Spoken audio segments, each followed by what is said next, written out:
Well, here we are. I've done this video twice now, and it's not because the past video was bad or anything. We'll get into the specifics why it's being redone in a little bit, but right now you're being recorded, well, you're seeing a recording from the S9 and the 18-40. This entire film will be done on it. This lens is complicated. I guess that's the best way to say it. And that's why this has been redone a few times. Here's my view for today.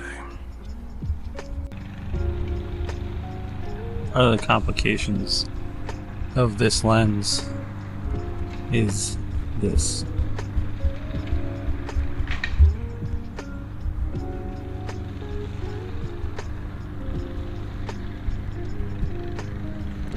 That is me manually zooming from 18 to 40 and back again, and you can probably hear how stiff it is. It is the biggest negative of this lens. Let me get out of the way.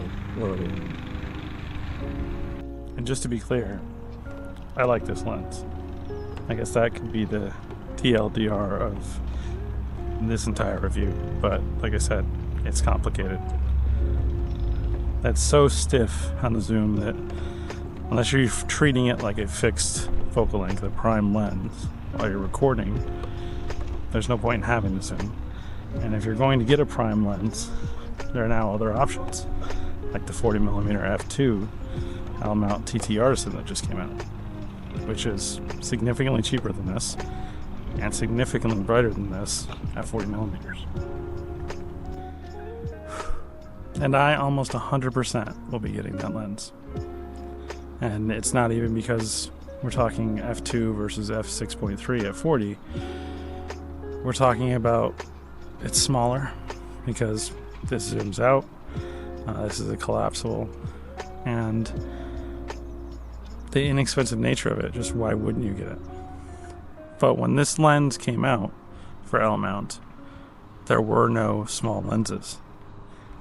This lens saved this camera because it released with a horrible pancake lens, fixed aperture, manual zoom. I don't even know why they did it. And if you look at the original reviews of the S9, universally that lens was talked about negatively, and universally that impacted this camera because you didn't have any small lenses you could do with what I'm doing right now. Just holding this, talking to this with one hand. This lens, if it had released with S9, would have probably made it more popular, but it is 100% made it more popular post-release. That's why it's the kit lens with it. It even comes in special colors like with this titanium gold that I have. And I've had this for several months. This is the Japan only version. This is not the limited run that was in the US and Europe. And the stiffness of the zoom ring has actually gone down with use. When I first got it, I thought maybe it was broken out of the box, and no, it was just stiff. You know, a build quality issue for sure. And that brings us full circle to why it's been hard to do this review. I think this lens is fantastic. I think it makes the S9 make sense. I cannot recommend it at all, unless it's purchased with a kit, and maybe I just got a dud. But you're not going to use it for any video recording features in which you plan to change the focal length, and there are now primes available. This was advertised as a creator's camera, and that zoom lens completely negates it for me. I have the Pocket 3. I bought this for a daddy cam. Zooming and cinematography don't matter, but even still, I don't reach for this to record my son as much as I do with my phone because of the zoom ring. And it's not bright. We're here in the evening. Right now, the ISO is already starting to bump up, even though I'm at 18, which means I'm at 4.5. It's not night, but the sun went behind a cloud up there. If I had something like the 40mm f2, I'd probably still be sitting at 100 ISO, maybe a little bit more pleasant bokeh behind me, etc. This isn't going to be a long video. I'm going to give you some photo examples along with this video example, but the pictures are plenty clear. It's plenty crisp. You can still get beautiful shots, color rendition, all of that. I've gotten all the negatives out of the way, so let's start talking about the positives. It is light. I'm holding you with one hand. I don't even have my arm fully extended. I do have the high stabilization on. Sorry, I completely lost my mind. So that this is even a cropped in view. Here you are full length away.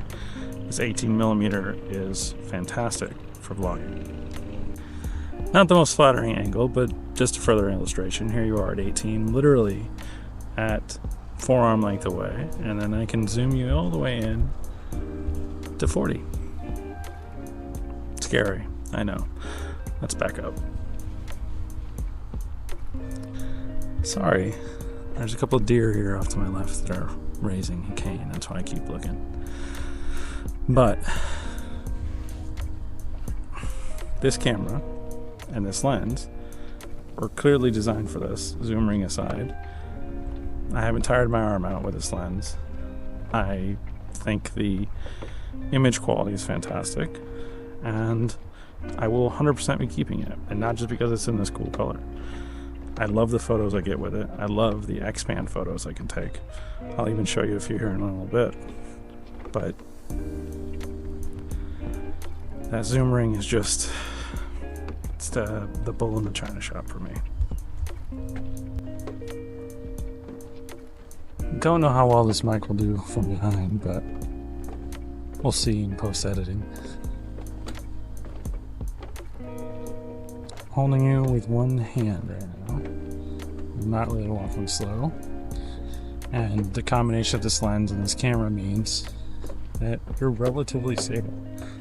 I'm watching the horizon bar here on the screen as I walk with my unique gait. You haven't noticed it in the videos.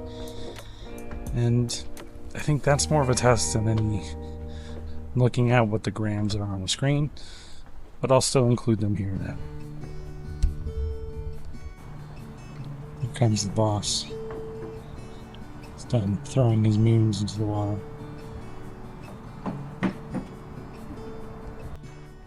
I was definitely not the intended audience for this lens, but with that 18 to 40 range and frankly the benefit of wanting those higher f-stops as a landscape photographer, this has made its way out of my bag a lot.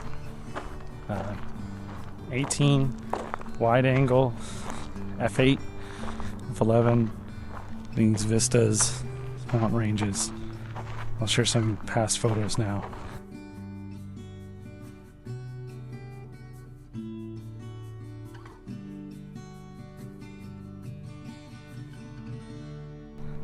It's a really, really useful length.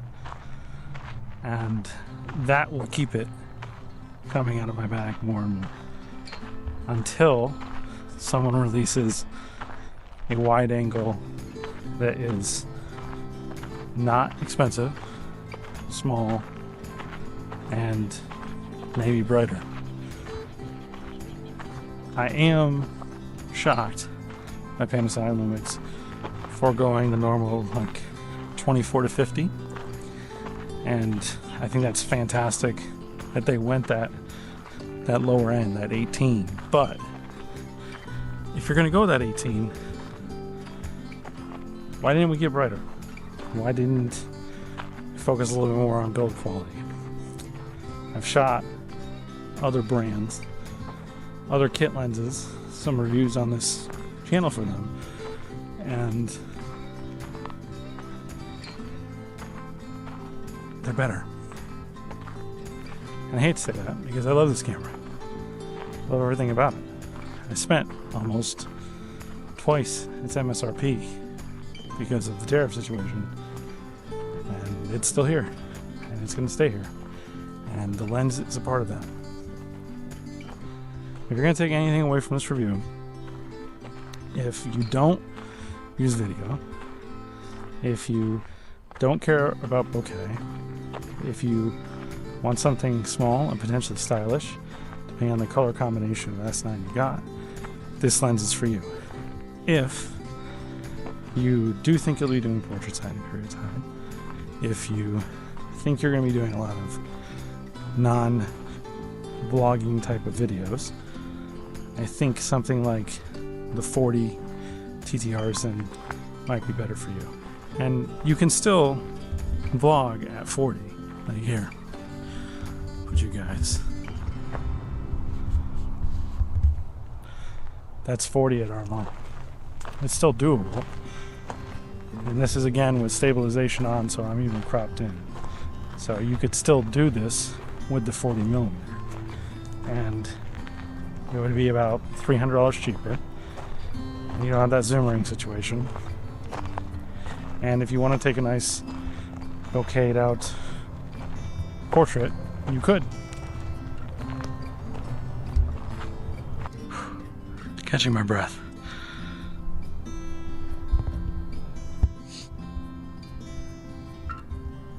Seems the appropriate place to do so. So, let's do a roundup here. I think this lens saved the S9. I think this lens is a great combo for the S9. I can't recommend it. I like it. I'll be keeping it. But if you're going to get the S9, maybe get it without the kit lens and grab yourself the TTArtisan 40mm f2. See you guys later.